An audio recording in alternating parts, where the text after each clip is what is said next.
White House. He's expected to discuss relations with China as well as the developments in Minneapolis, where a former police officer has now been arrested. Here's the president. Measures to protect American security and prosperity. China's pattern of misconduct is well known.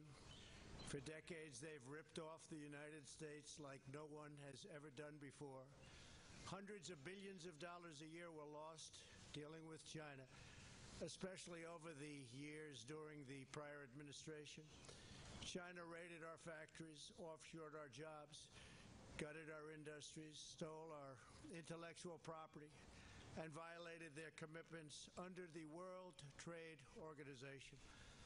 To make matters worse, they are considered a developing nation, getting all sorts of benefits that others, including the United States, are not entitled to.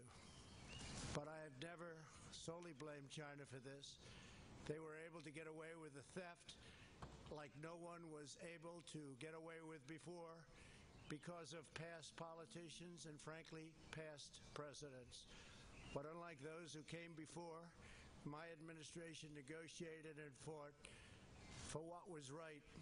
It's called fair and reciprocal treatment. China has also unlawfully claimed territory in the Pacific Ocean, threatening freedom of navigation and international trade. And they broke their word to the world on ensuring the autonomy of Hong Kong. The United States wants an open and constructive relationship with China, but achieving that relationship requires us to vigorously defend our national interests. The Chinese government has continually violated its promises to us and so many other nations. These plain facts cannot be overlooked or swept aside. The world is now suffering as a result of the malfeasance of the Chinese government. China's cover-up of the Wuhan virus allowed the disease to spread all over the world, instigating a global pandemic that has cost more than 100,000 American lives and over 1 million lives worldwide. Chinese officials ignored their reporting obligations to the World Health Organization and pressured the World Health Organization to mislead the world when the virus was first discovered by Chinese authorities. Countless lives have been taken and profound economic hardship has been inflicted all around the globe.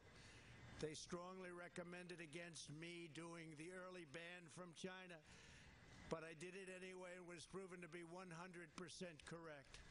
China has total control over the World Health Organization, despite only paying $40 million per year, compared to what the United States has been paying, which is approximately $450 million a year. We have detailed the reforms that it must make and engage with them directly, but they have refused to act. Because they have failed to make the requested and greatly needed reforms, we will be today terminating our relationship with the World Health Organization and redirecting those funds to other worldwide and deserving urgent global public health needs. The world needs answers from China on the virus. We must have transparency. Why is it that China shut off infected people from Wuhan to all other parts of China? It went nowhere else. It didn't go to Beijing. It went nowhere else. But they allowed them to freely travel throughout the world, including Europe and the United States. The death and destruction caused by this is incalculable. We must have answers not only for us, but for the rest of the world. This pandemic has underscored the crucial importance of building up America's economic independence, reshoring our critical supply chains, and protecting America's scientific and technological advances. For years, the government of China has conducted illicit espionage to steal our industrial secrets, of which there are many. Today, I will issue a proclamation to better secure our nation's vital university research and to suspend the entry of certain foreign nationals from China who we have identified as potential security risks. I am also taking action to protect the integrity of America's financial system, by far the best in the world.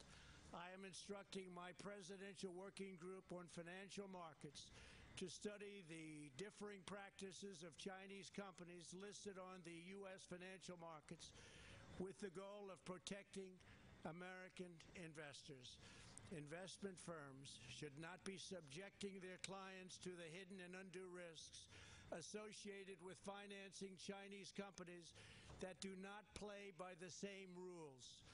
Americans are entitled to fairness and transparency. Several of the most significant actions we're taking pertain to deeply troubling situations unfolding in Hong Kong. This week, China unilaterally imposed control over Hong Kong's security. This was a plain violation of Beijing's treaty obligations with the United Kingdom in the Declaration of 1984 and explicit provisions of Hong Kong's Basic Law. It has 27 years to go. The Chinese government's move against Hong Kong is the latest in a series of measures that are diminishing the city's long-standing and very proud status. This is a tragedy for the people of Hong Kong, the people of China, and indeed the people of the world. China claims it is protecting national security. But the truth is that Hong Kong was secure and prosperous as a free society. Beijing's decision reverses all of that. It extends the reach of China's invasive state security apparatus into what was formerly a bastion of liberty. China's latest incursion, along with other recent developments that degraded the territory's freedoms, makes clear that Hong Kong is no longer sufficiently autonomous to warrant the special treatment that we have afforded the territory since the handover. China has replaced its promised formula of one country, two systems with one country, one system. Therefore, I am directing my administration to begin the process of eliminating policy exemptions that give Hong Kong different and special treatment. My announcement today will affect the full range of agreements we have with Hong Kong, from our extradition treaty to our export controls on dual-use technologies and more, with few exceptions. We will be revising the State Department's travel advisory for Hong Kong to reflect the increased danger of surveillance and punishment by the Chinese state security apparatus. We will take action to revoke Hong Kong's preferential treatment as a separate customs and travel territory from the rest of China. The United States will also take necessary steps to sanction PRC and Hong Kong officials directly or indirectly involved in eroding Hong Kong's autonomy and just, if you take a look, absolutely smothering Hong Kong's freedom. Our actions will be strong. Our actions will be meaningful. More than 2 decades ago, on a rainy night in 1997, British soldiers lowered the Union flag and Chinese soldiers raised the Chinese flag in Hong Kong. The people of Hong Kong felt simultaneously proud of their Chinese heritage and their unique Hong Kong identity. The people of Hong Kong hoped that in the years and decades to come, China would increasingly come to resemble its most radiant and dynamic city. The rest of the world was electrified by a sense of optimism that Hong Kong was a glimpse into China's future, not that Hong Kong would grow into a reflection of China's past. In every decision, I will continue to proudly defend and protect the workers, families, and citizens of the United States of America. Thank you very much. Thank you.